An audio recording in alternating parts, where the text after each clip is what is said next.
Kim Bailey, and this is Floral Art Review.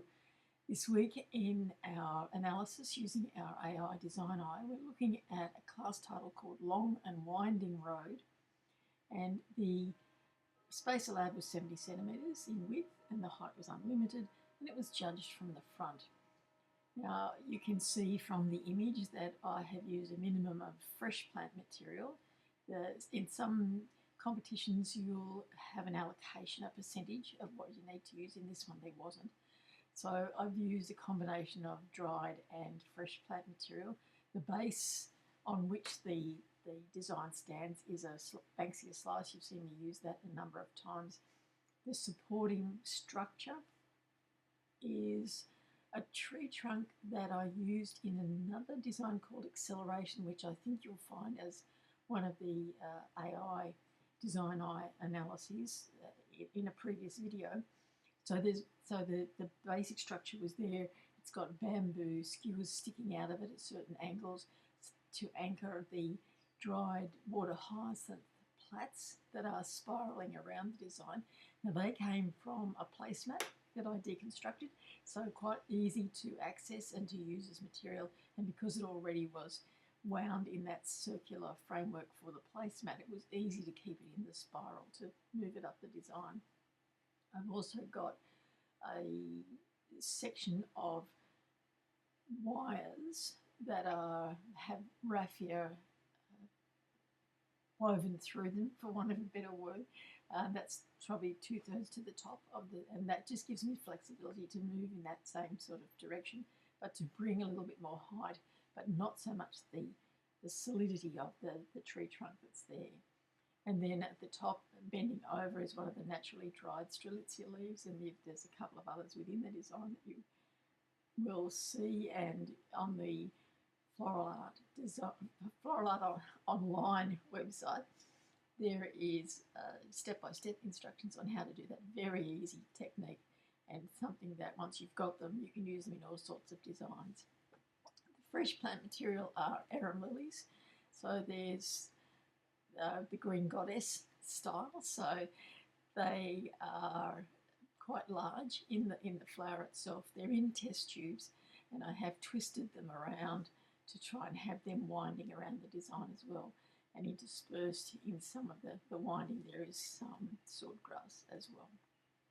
The design placed first in the competition, and I was happy with that, but I still feel like it's not quite right. It just seems to me like it needs something more than is there. I do feel like it drops very dramatically from the very heavy 2/3 of the design, where you've got that solid backing, to the top bit, which seems to just be almost flying away. It's probably 4 or 5 years since I did this design. I'm just trying to think how long ago it was. And so whilst my floral art journey has continued, I am appreciative of the fact that an independent assessment can be accessed from me, and I can look at this design and see what it's got to say. With that, let's go and see what it's got to say, DesignEye, about this design. Now, our assessments, our analyses are always done on the principles and elements of design. So we have an overall view first of all. The sculptural design powerfully evokes the title through its twisting organic movement. Using predominantly botanical and natural materials, the composition suggests a journey, perhaps physical, emotional, or temporal, embodied in the spirals and curves that climb the central form. So obviously it's giving the right impression in terms of that class title that was there. Let's look now at the individual principles and elements of design, which is the basis for any way that we are judged, regardless of your local rules, that this is the basis for all assessments and judging across the board. Starting with line, first of all, dominant spiral lines are the defining characteristic of the design, skillfully guiding the viewer's eye in a continuous meandering upward journey. The interplay of braided material, twisted leaves and curling bark forms creates a strong narrative of motion and progression. So the twisting bark forms that it's talking about are the actual dried strelitzia leaves, and it sees that as bark in terms of its analysis of the design. So if you are submitting a design of your own for AI to look at, a human judge will actually look at the results that come back from AI and adjust the wording, as in this case we would have adjusted it, rather than say bark, we would have said the strelitzia leaves, because we know what's in the design. We can look at the image and know and recognise what's in the design. So rest assured that when you get your analysis back, it will make sense to you.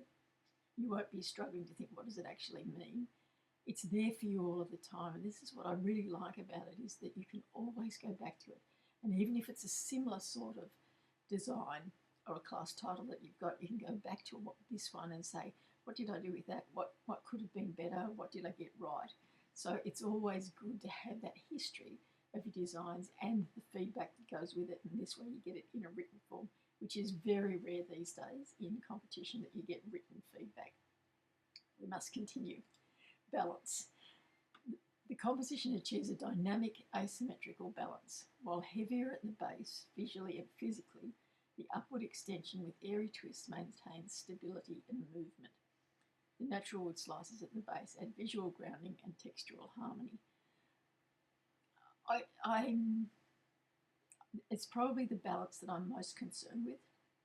It is asymmetrically balanced, but I just think that that base, in comparison to the top, is a little bit too heavy. So what I should be doing is either making it obviously a flyaway top.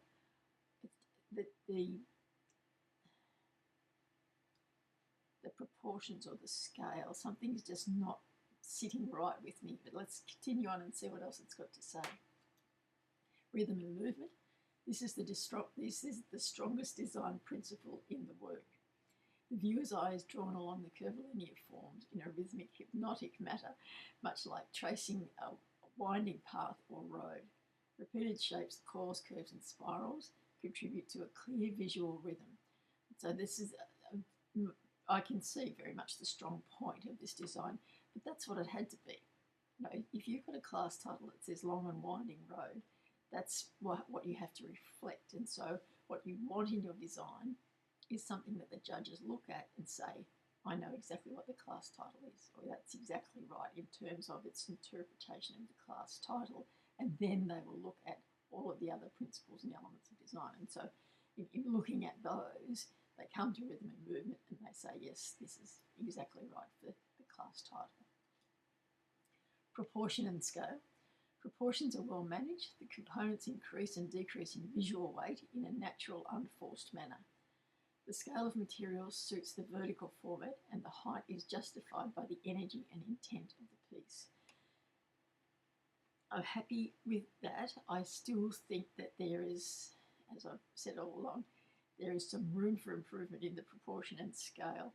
It's probably, well, it's both. I think that there's proportionally, there are things that need to be adjusted, and the scale, in terms of scale, that top section is not really in keeping with the rest of the design. I think it needed, the more I look at it, the more I think it needed that continuation of the water hyacinth plait or braid up to the top in the smaller spirals, so that you get that repetition and your eye keeps going up. Even though it travels up with the other materials I've got there, there's a transition that's not handled as well as it should be, I don't think. Focal area. There is no single strong focal point, which may be intentional to reflect the ongoing evolving journey of the long and winding road. That said, a subtle focal pause partway up could enhance viewer engagement and add depth to the narrative. This is one where I just don't agree with, and you're allowed to. If a title says long and winding road, I think that that's got to be the hero. I don't think that having something where your eye paused on the way up, my eye pauses at the second of the green goddess lilies, the mostly green one that's facing towards the camera. And so that's enough of a transition for me. And unfortunately, that what I probably could have had is another one spiraling up to the top of the design that was smaller again than those two, but I don't think I had any. I think they came out of a local garden, and so they were all much the same size. you don't have to agree with everything, as we wouldn't agree with sometimes the feedback that physical human judges give us. I think there's other things in the design that need to be looked at first beforehand, and it was not my intention to have a focal point. I thought that the long and winding road meant that there, just as you would think about it, it's just this thing that goes on forever. There's no set starting point, no set finishing point. It's just a long and winding road, as they say. Harmony and unity. Excellent use of cohesive materials, bark, vines, plaited grasses, curled foliage. The colour palette of earthy browns and greens unifies the design and reflects a natural path through a landscape. So this is where it would be difficult to introduce a focal point, I think. So I like the idea that it's cohesive and the colour palette works, and that it reinforces the class title that has been interpreted through the rhythm and movement in such a strong way. Texture, my favourite. A highlight of the composition, contrast between the smooth green leaves, rough bark, twisted braids and fibrous dried materials create rich tactile interest. Textural laying reinforces the idea of complexity and journey.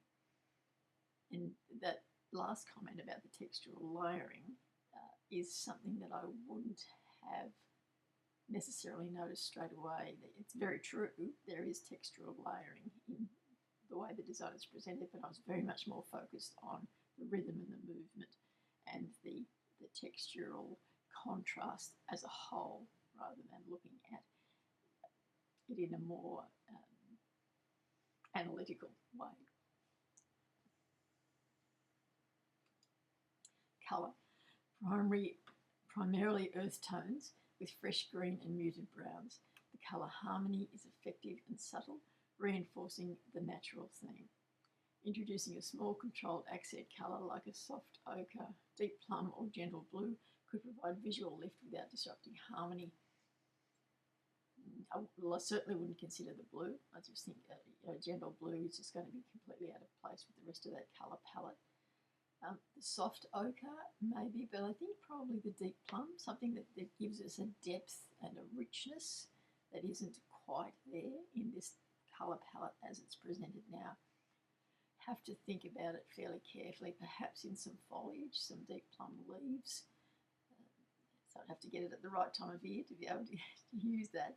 But that's probably something that I would consider fairly carefully in terms of introducing it, and I'd try it out and make sure that if I tried it out that I took a photo of it so that I could look at the image rather than think about and have it, the visual picture in my head of what I think it looks like, look at physically what it looks like.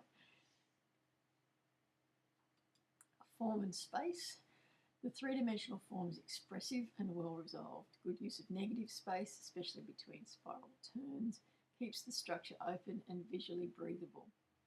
The use of vertical contour following a spiral mimics landscape trails or topographic mapping. Beautiful metaphorical layering. So the form comes back to the rhythm and movement, and so I wanted to continue that form. So this is why I've chosen the strelitzia leaf at the top that actually is twisted, but it also bends up over itself as well, so it brings you back down into the design.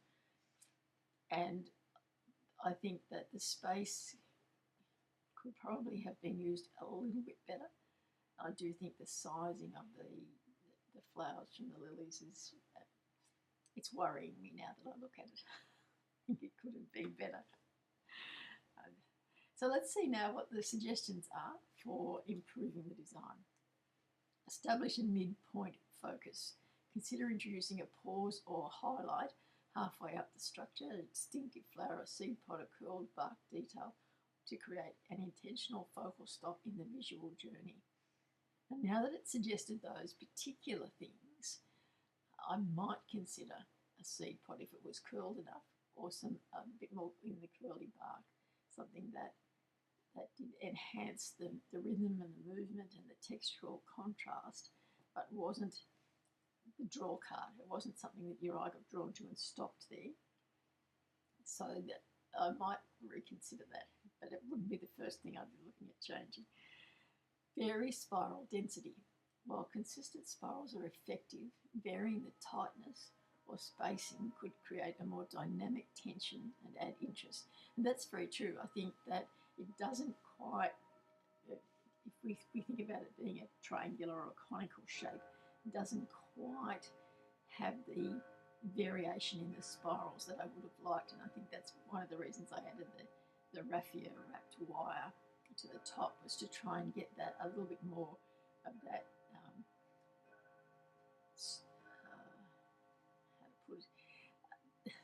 a little bit more of the minimising of the spiral. So start out nice and wide and then bring it in, bring it in, bring it in. And I ran out of space to do that on the tree trunk itself. And so I've added that top section to try and bring that idea through, but it's not as well as executed as it could. And I think that would have helped with the balance issue that I'm feeling is not quite there, or the proportion issue that is not quite there. Base integration.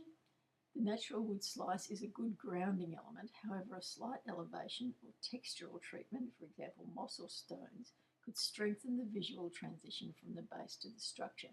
And that's very true, and that's a very good suggestion, is that we've got this beautiful slice of Banksia, and it does stand out, and it's got the textural contrast, but it almost becomes the focal point because of the colour and because of the size and the density of it.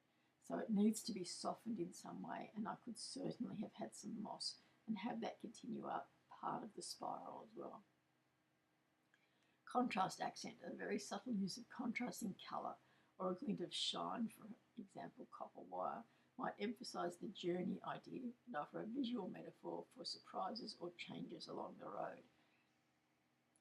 I think the visual metaphor part of it is probably pushing our judges a little bit too far. I've learned over 20 plus years not to try and be too clever in my designs, in terms of hoping that the judges will follow my thought processes where they have their own independent thought processes that happen. So much better to focus on the principles and elements of design, get those right, and get the reflection of the class title right, rather than looking for surprises within your designs, unless that's what the class title is asked for. The idea of introducing a contrasting colour or a glint of shine, I think I probably would try the darker leaves, the dark plum leaves that we talked about in the colour section first, before I brought in any metallic ideas into the design. Although the shine, a little bit more of the shine would help with the textual contrast as well. So there we have our AI analysis of this particular design. Overall impression of the design, Long and Winding Road is a highly successful conceptual and structural design. It reflects its title in a literal and metaphorical sense through movement, material and form. With minor enhancements to pacing and focal emphasis, this piece could become even more compelling, narratively rich and visually sophisticated. So we've seen the suggestions. So there we have the review and analysis using the principles and elements of design for this particular design. It helps me in walking through that with you to think about the design again, to add my notes to my design book that I've got for this particular design, so that when I do a review and when a similar sort of title comes up, I can look back at it and be helped in my next creative outlet by looking at what worked, what didn't work, what I felt, what the analysis felt, and improving my designs all of the time. So it's always a journey, it's always education, and having this opportunity to get feedback that we can keep. It doesn't just have to be something that you remember the judge said on the day. Really does help me in my design development. So if you would like one of your designs analysed, you just need to go to the website and upload the image. The instructions are there and what you need to do. What you will get is a report back. Now you can have the full-blown version as we walk through in these videos, or you can now have a summary. And the summary, just for those of you who are early in your journey, perhaps might be a little bit easier to understand. You can certainly have both if you like. It's just a choice you need to make. But this is what the competition feedback sheet looks like. It's just called competition feedback because it's always based on competition designs of mine. So it gives you the title and the design styles, and that our AI DesignEye will look at it and decide what the design style is.